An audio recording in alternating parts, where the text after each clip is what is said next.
यह कहानी एक राजा और एक बौद्ध भिक्षु की है। राजा तो बहुत से हुए, लेकिन ये बौद्ध भिक्षु सबसे अलग थे। इनका नाम था बौद्ध धर्म। इस कहानी की शुरुआत एक परेशान राजा से होती है। राजा ज्यादातर परेशान ही रहते हैं। वह राजा अपने मन को शांत करने का बहुत प्रयास करता है। उसका मन शांत नहीं हो पाता।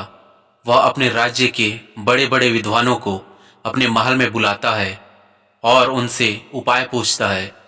लोग तरह तरह के उपाय राजा को बताते हैं, पर कोई भी उपाय काम नहीं करता। एक दिन एक व्यक्ति राजा के पास आता है और कहता है, आपके मन को शांत करने का एक उपाय है।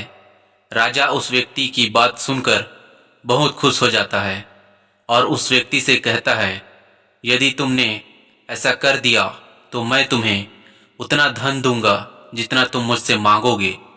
वह व्यक्ति राजा से कहता है, आपका मन मैं तो शांत नहीं कर सकता, पर एक सन्यासी है जो आपके मन को शांत कर सकता है। वह कोई आम सन्यासी नहीं, वह एक पहुंचा हुआ सन्यासी है। आप उससे एक बार अवश्य मिलें। वह आपकी समस्या का समाधान अवश्य करेगा। राजा उस व्यक्ति से कहते हैं, कहाँ मिलेगा वह मुझे सन्यासी?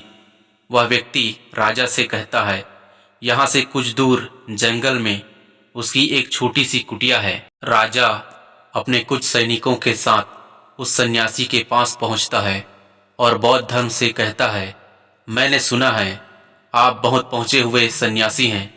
बौद्ध धर्म राजा को अनदेखा सा कर देते हैं।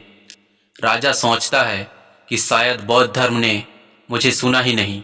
राजा फिर कहता है, मैंने सुना है आप बहुत पहुंचे हुए सन्यासी हैं, क्या आप मेरे समस्या का समाधान कर सकते हैं? बौद्ध धर्म राजा का कोई भी प्रश्न का उत्तर नहीं देता।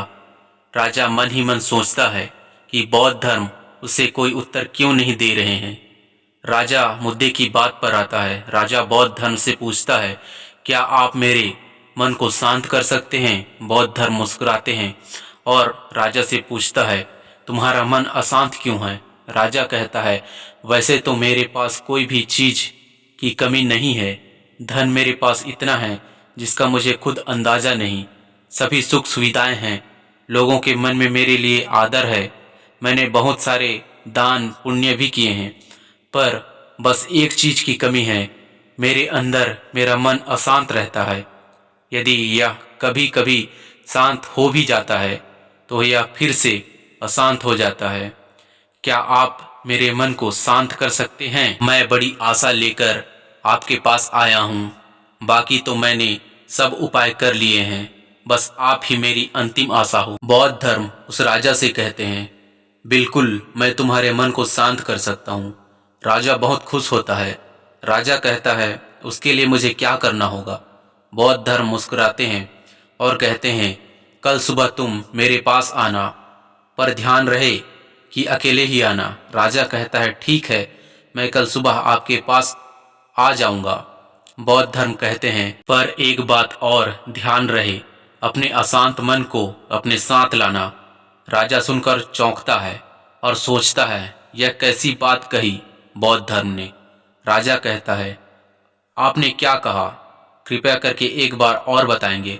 बौद्ध धर्म राजा से कहते हैं, तुम कल सुबह जल्दी आना और अपने अशांत मन को साथ लेकर आना। कहीं ऐसा ना हो कि तुम उसे अपने महल में छोड़ आओ। राजा सोचता है कि यह व्यक्ति कोई पागल तो नहीं, पर क्योंकि अब राजा के पास कोई विकल्प भी नहीं है, इसलिए वह सोचता है कि एक बार प्रयास कर लेना ही चाहिए। अगले दिन राजा अकेले सुबह सुबह बौद्ध धर्म के पास पहुंचता है और कहता है, मैं आ गया।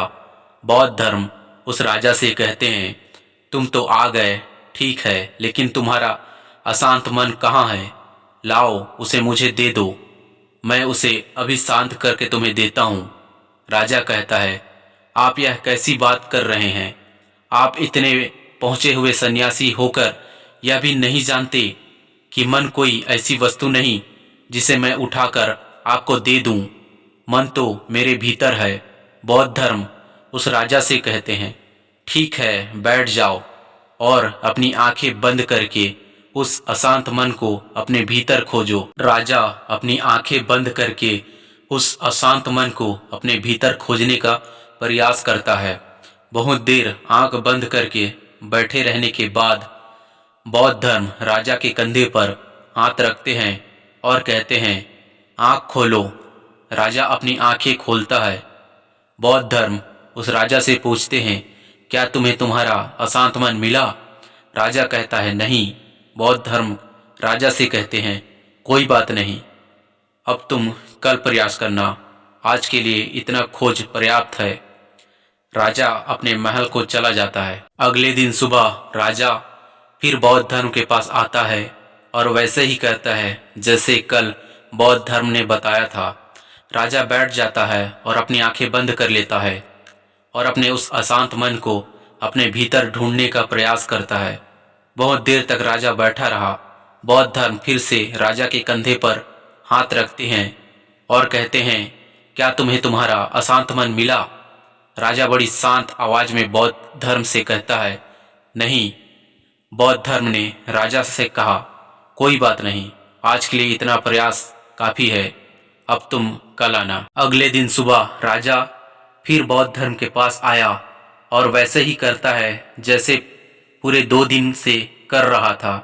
राजा बैठता है और अपनी आंखें बंद करता है और अपने उस अशांत मन को ढूंढने का प्रयास करता है। इस बार बौद्ध धर्म राजा के कंधे पर हाथ रखकर उसकी आंखें नहीं खुलवाते। राजा बस अपनी आंखों को बंद करके बैठा रहा। काफी समय बीत जाता है। बौद्ध धर्म राजा के पास बैठे रहते हैं।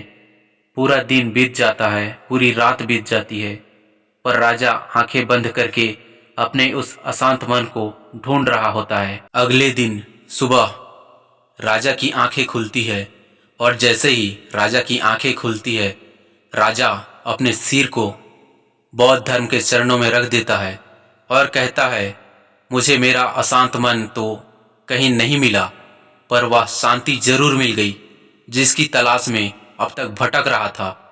उस राजा की तरह आप भी अपने मन की शांति को कहीं बाहर खोज रहे हैं। वह शांति कहीं बाहर नहीं, वह शांति आपके भीतर ही है। बस आपको जरूरत है उसे भीतर खोजने की। तो दोस्तों, आपको यह एक बौद्ध भिक्षु की कहानी कैसी लगी? कमेंट करके अपना विचार जरूर हमें बताएं और इसे अपने दोस्तों और परिजनों के साथ शेयर भी करें।